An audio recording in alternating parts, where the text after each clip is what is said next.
Hey yo, bienvenue dans le podcast The GOAT MMA Boxing.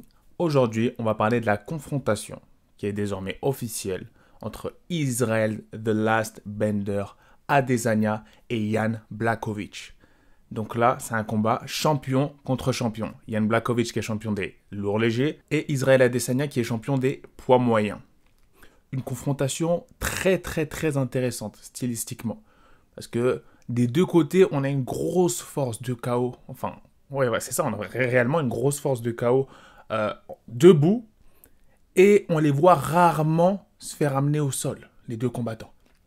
Et pour Jan Blachowicz, quand il se fait amener au sol, en général, il trouve la soumission. Il est très dangereux. Il a, je crois, si je ne me trompe pas, il a plus de soumissions que de finish par KO. Donc, c'est un combattant très dangereux, ce Polonais. Très dangereux. Là, ce qu'on pourrait faire, quelque chose d'intéressant, c'est comparer les parcours récents des deux combattants et voir quelle pourrait être la clé de victoire pour chacun des combattants. Si on regarde littéralement le parcours récent d'Israel Adesanya, on voit que c'est vraiment une striking masterclass. C'est que le mec, debout, il a montré que c'était littéralement the GOAT à l'UFC. Il n'y a pas d'autre mot. Quand tu vois ce qu'il a fait à Whittaker pour sa première défense de titre, ou plutôt pour le combat de la vraie ceinture pour moyen et non intérim, c'était... Et Whittaker, c'est quelqu'un en anglaise, hein. Attention, Whittaker, c'est vrai qu'il a souvent du mal face à des combattants qui sont très forts en pied-point. Ça s'est vu notamment dans la catégorie quand il était en welterweight face à Stephen Thompson. Mais après ça, il a surclassé tout le monde. Littéralement surclassé tout le monde. Et ça a surpris beaucoup de personnes. Le fait qu'il se soit fait, vaincre si facilement face à Israel Adesanya lors de leur défense, lors de leur confrontation première. Mais moi, ça m'a pas tant surpris que ça. Hein, parce qu'Adesanya, c'est quelqu'un qui est très fort en contre. Et peu importe ton niveau en striking, si tu suis pas, si t'as pas le même, si t'as pas le même niveau en pied-point, mais seulement en anglaise, un kickboxer de haut niveau va facilement te outstrike. On va dire qu'il va facilement te contrer. Et c'est ce qui s'est passé face à Whittaker.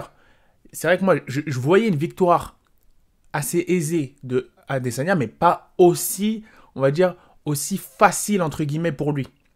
Mais en l'occurrence, c'est ça. Et là où ça peut être intéressant, c'est qu'on peut comparer Whittaker, un peu son striking, à Blachowicz. Bon, Blachowicz, il a beaucoup plus de force de KO, ça c'est sûr. Mais je veux dire, il a vraiment une stance de boxeur comme Whittaker, on va dire, Blachowicz. Et c'est là où ça peut être intéressant à comparer. Est-ce que Adesanya va laisser Blachowicz venir sur tous les rounds, et après essayer de le contrer, et hop là, KO dès qu'il va essayer d'envoyer une grosse frappe? Ça peut être intéressant. Si on regarde ensuite le second combat, l'un des seconds combats que je dirais clé, je ne vais pas prendre celui face à Anderson Silva, mais je vais prendre celui face à Paulo Costa. Là aussi, on voit que c'était une striking masterclass d'Adesanya. Beaucoup de gens ont été... Par contre, ce combat-là, j'ai pas compris. J'ai l'impression que j'étais l'un des seuls... Il y avait une petite communauté qui était l'un des seuls à comprendre qu'il y avait des levels dans ce game-là. Que c'est pas parce que t'es musclé que t'es fort en striking. C'est vrai, il avait détruit toutes les personnes en face de lui jusqu'à Adesanya, Paulo Costa. Mais quand il est arrivé à Adesanya, il le disait très calmement en plus. Il le disait très calmement. Adesanya, je vais le contrer, tout simplement. Et c'est exactement ce qui s'est passé. C'était pas une défaite choquante. Ce qui s'est passé, en l'occurrence, je pouvais être un peu surpris. Face à Whittaker, ça m'avait surpris, ce qui s'était passé, parce que Whittaker, on sait qu'il a un peu un background en anglaise. Mais Paulo Costa, je dis pas qu'il a pas de background en anglaise, mais je veux dire, le niveau, la différence de niveau au niveau pédigré striking, c'est pas un kickboxer international, Paulo Costa. Paulo Costa, c'est quelqu'un qui a un très bon pédigré en MMA. Faudrait que je vérifie, si vous pouvez me mettre en commentaire son pédigré qu'il a en debout, s'il vous plaît, parce que là, je l'ai complètement oublié. Mais, moi, ça m'a pas étonné. Ça se voyait, même ça se voyait dans les combats de Paulo Costa que c'était le match-up parfait pour Israel Adesanya. Comment est-ce qu'il a mis KO Uriah Hall en lui envoyant, sans se protéger, rafale de coups. Comment est-ce qu'il a la guerre face à Yoel Romero, rafale de coups. Il a mis KO tout le monde avec des rafales de coups. Mais une rafale de coups face à un contreur qui est Israel Adesanya, c'est du pain béni. Donc là, voilà, faut surtout pas qu'Jan Blachowicz se calque sur le style de combat en se disant, et ça je pense qu'il le sait, en se disant, je vais le déborder. Un Israel Adesanya debout, peu importe la différence de poids, tu ne peux pas le déborder. Il est beaucoup trop technique. Ça, c'est pas possible. Et du coup, ça, c'est intéressant. Ça, c'est intéressant. Quand on analyse ces deux combats-là et qu'après, on fait l'analyse des combats en striking de Jan Blachowicz, on se rend compte que récemment, c'est quelque chose de fort ce qu'il nous a fait. Hein. Il nous a KO un Dominique... Enfin, il nous a... Pas KO... Ouais, si, il nous a terminé un Dominique Reyes pour la ceinture. Mais avant ça, il a mis KO Corey Anderson. Il a mis KO Luke Rockhold. Crochet. Un crochet gauche dévastateur. Et il a, on va dire, outstriké un Dominique Reyes. Dominique Reyes, attention, les gens disaient que ce mec-là, c'était la plus grande menace debout pour John Jones. Hein. Donc Dominique Reyes, c'est pas... Donc Dominique Reyes, c'est pas le petit pélo que tu vois au bar. Hein. Ah non, c'est Dominique Reyes, c'est comme il disait souvent, et même il s'est fait un peu charrier là-dessus, c'est un réel athlète. Un réel athlète et un très bon lutteur. Et ses mains et ses pieds, son kickboxing, sont de haut niveau aussi. Il a terminé énormément de personnes avec ses pieds et ses jambes. Donc ce que Blachowicz lui a fait, c'était un réel statement à toute la division light heavyweight, pardon. C'était vraiment un réel statement à toute la division light heavyweight. Et là, ça devient très intéressant parce que là, encore contre Paulo Costa, on savait qu'Israel Adesanya, moi je le savais pertinemment, qu'il n'était pas du tout en danger. Contre Whittaker, un peu. Contre Romero, au niveau de la lutte, mais Romero, il a complètement floppé. J'ai pas compris ce qu'il a fait. J'ai pas compris pourquoi est-ce qu'il l'a pas lutté complètement. Je savais qu'il était en danger, mais juste au niveau de la lutte, mais au niveau du striking, jusqu'à Jan Blachowicz, je savais qu'il n'était pas inquiété, Israel Adesanya.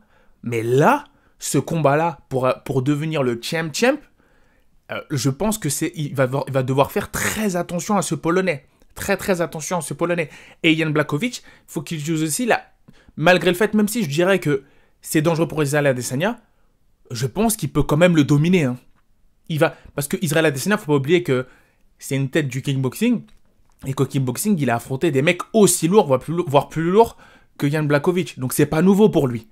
Et si vous avez vu même, il y a la vidéo amateur du sparring qui est sortie sur YouTube il y a de ça quelques années entre Israel Adesanya et Anthony Rumble Johnson, où on voit que Israel Adesanya est en train de outstriker Rumble Johnson.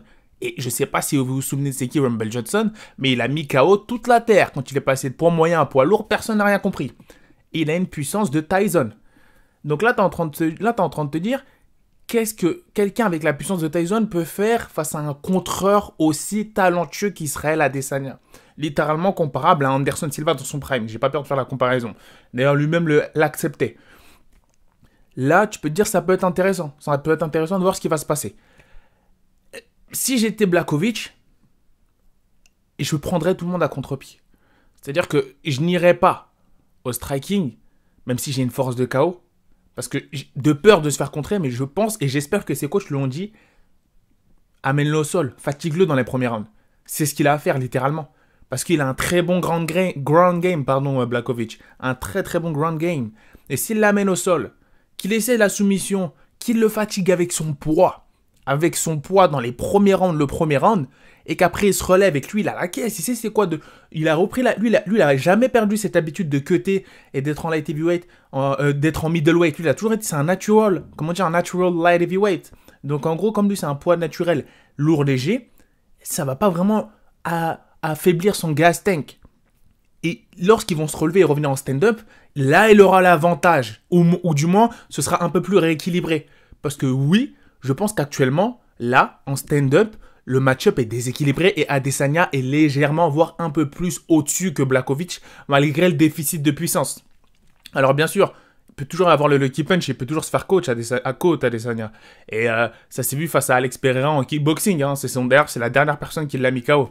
Et il faut faire attention. Et c'était un crochet droit ou un crochet gauche, je sais plus. Mais le KO qui s'est mangé, Israel Adesanya en kickboxing, ça me fait... J'ai vu des KO similaires de la part de Jan Blachowicz, notamment je pense à Luke Rockhold ou autre, ça fait peur.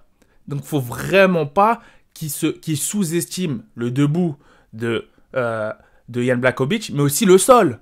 Donc c'est là où c'est beaucoup plus... On va dire qu'il va devoir venir beaucoup... Je pense que là il est beaucoup moins serein en abordant ce combat, Israel Adesanya, qu'en abordant le combat face à Paulo Costa ou Whittaker. Parce qu'il sait que là il y a une réelle menace en face de lui. Et ça, c'est intéressant. Ça, c'est un match-up intéressant. Si je devais donner mon pronostic, pour que vous l'ayez entendu ici en premier, enfin, voilà, je dirais que... Allez, on va se mouiller un petit peu. on va se mouiller un petit peu. Moi, je donne Israël Adesanya par TKO au deuxième round. TKO au deuxième round. Parce que je pense que l'orgueil de Jan Blachowicz, va l'empêcher d'appliquer le game plan qui est de aller à la lutte face à quelqu'un qui vient d'une division d'en dessous. Il y a souvent cet orgueil-là de dire que non, je ne veux pas éviter le striking face à quelqu'un qui frappe moins fort que moi. Mais malheureusement, c'est le piège. C'est le piège face à Israël Adesanya. C'est le piège dans lequel Paulo Costa est tombé. C'est le piège dans lequel Whittaker est tombé. C'est le piège dans lequel Brunson est tombé. C'est le piège dans lequel Tavares est tombé. Marvin Vettori. Attention, parce que ce middleweight-là, cet Italien-là, il arrive de manière très dangereuse sur la catégorie middleweight. Et on va dire que il n'est pas tombé dans ce piège-là. Justement, lui, regardez ce qui s'est passé. C'est super intéressant. Lui, il a lutté, il a grapple Adesanya. Et c'était l'un des combats les plus difficiles d'Adesanya à l'UFC.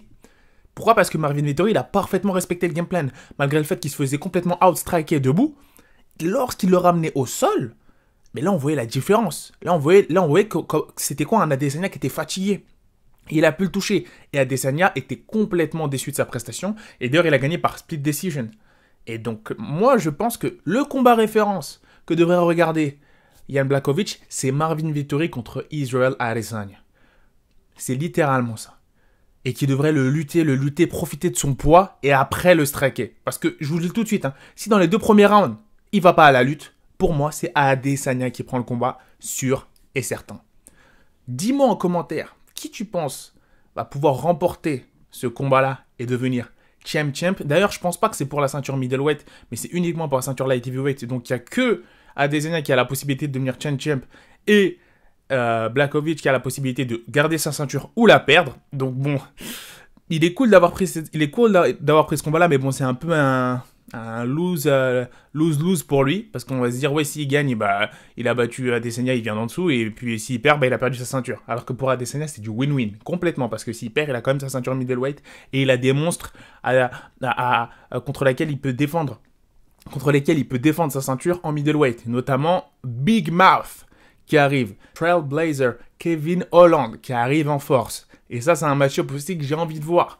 Kevin Holland contre Israël Adesanya. D'ailleurs, prochainement, je ferai sûrement une vidéo sur Kevin Holland parce que c'est quelqu'un qui a eu une ascension très fulgurante en 2020, qui a fait je ne sais combien de victoires en l'espace de 5 mois et ça vaut la peine de faire une vidéo dessus. Donc, si tu as kiffé la vidéo, n'hésite pas à liker, partager et surtout t'abonner au Instagram TheGoat@MMA-Boxing.